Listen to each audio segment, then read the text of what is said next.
Imangi चखुमना खुरुमजरी friend ngasidi sebot ka boriga thongbagi video ni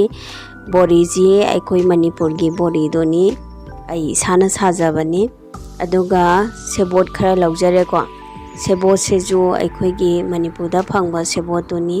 ado masi maku je aina khetok jare ko ado maku je khara li boragana phajana maku do khoktok piro aduga sumaina huidre moina soibiu ko pana soibiro ado adomna dum apamba niyom da su dum tawbiba yai ko sebot ka boriga thongba si yam hawi tilau soibada mit kaba phanabagi damakta tilau je maku khoga sumaina tangkhai khaidok piraga ising da ngatang tingaga thambiu ko adugo soiraga di mit kaba phabani aina hauji sebot se ju soijare aduga samtho thamjare ko aduga amu alu je ju masigi chang sida ina semjare singa chanamga laujare bori du leijare tilau ji ju soijare aina hauji gas mathakta khang se thangatjare ado gas se on toraba matung thau je hapjare ko thau je adomna apamba thau adum tawbiu tezbat se mana ama tangkhai taraga aina hapjare do jira je half spoon ne aina hapjari base ko aduga tilau je piktak tawba macha ani do aina hapjare ko tilau jina kitang yamaga na enjang hawba heli aduga singa janamga hapchinjare adongi mafamda nakupi lairaga di soidana hapiu nakupi hapana amu henna ju hawgani ko aduga garam masala phadigo maru asuba jira powder aduga moro asuba je kitanga hape ko moro asuba je ngawbada hapachina enjang je machu phajaba heli ko aduga bori je mu hapchinjare bori je aina sajaba bori ni masi sembagi video do ai thaga chagrabani madugi link du soi description da hapjarake aduga mu aina alu ga sebot ka soiba je ju amu hapchinjare ko ado yengang khara hapjare morok se kitanga mu hapjare ko morok se hanba thaki baduna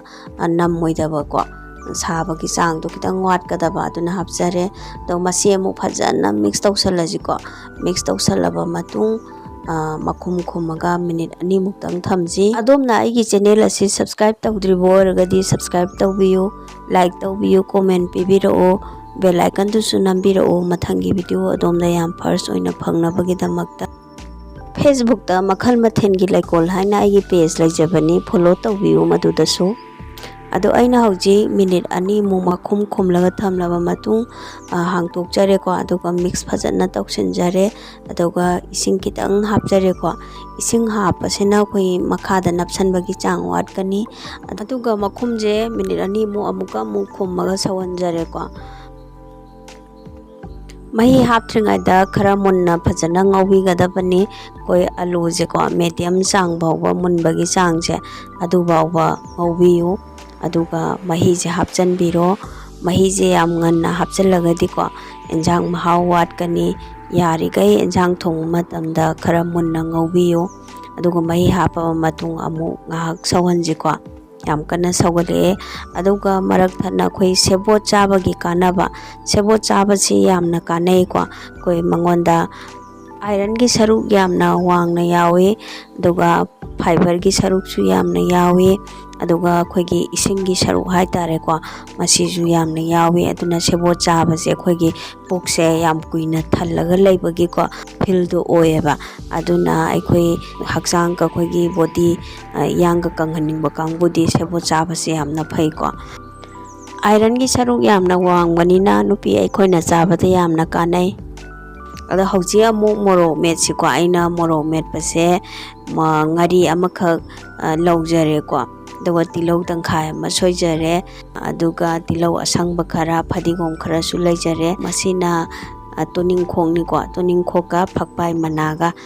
aigi ta thajabani mase kitang lauraga soijinjare ado aigi di mi je yamdabani na ko kitang ni aina tawjari base adomgi mi yamba chaba yamadugi matungina tawbiyu ko aduga aina sanam manau amakha hapjai ko janam je chaba yamna tumhali adubu koi uringumba yamna thongba mina janam yamna chabi ganu asaba poni na ko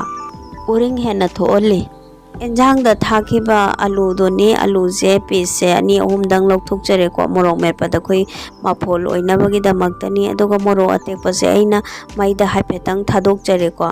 maida thadokpasena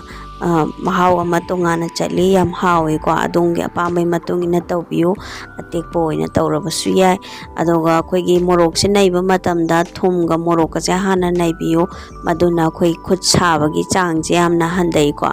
aikoina morok mepa matamda khut yamna saganba kangbudo thumga morok soidana tawraga metpiyu ko amuktang try tawbiyo yam phabane aduga khoi alu je jo hapchenjare ko aina aidi morok se metpa je koi gi sum morok se direct chaba ngamdeba aduna alu ji hapagadi mafon tabado mafon duna kitang chabada nungai je aduga maroi mapang sing je loina naisinjare masida ka koi gi ngamu leirau do aduga kitang macher amaka thabadi yam hawgadabani adongi mafamda leirabadi soidana thakpiyu aigidi leijadre aduga kobi jina kitang kotnabagi damakta aina hapjare enjang je loisalae namgadaba changda thum thakchanbiro aduga phadigomdi soidana thakpiyu yengbiyu mayam aigi bori je kaimta kaidabani isana semjaba je ko aduna adomsu aigi description da hapiba link du da bori sembagi video do yengbiyu soidana color ju yam phajare manam ju nungsire aduga aina somda mu khoigi side dish oina ko ai isajingna dum yam pamjai aikhodi nga ji kitang marang kaina chajade ko aduna aina ngapum makakse taujare yengo colorful noiraga yam phajadra masi leijare aigi ngasigi mathenje chak ama leijare sebot ka boriga thongba ma morok metpa ma aduga ngapum makakse angauba ma leijare kubi kotnabagi leijare aduga yerum atauba ma hapjare ko adomsu aigi niom sida soidana amutang try tawbiyo sebot thongba je yam hawbani adomna aigi video sengbibagi damakta adombu thagachari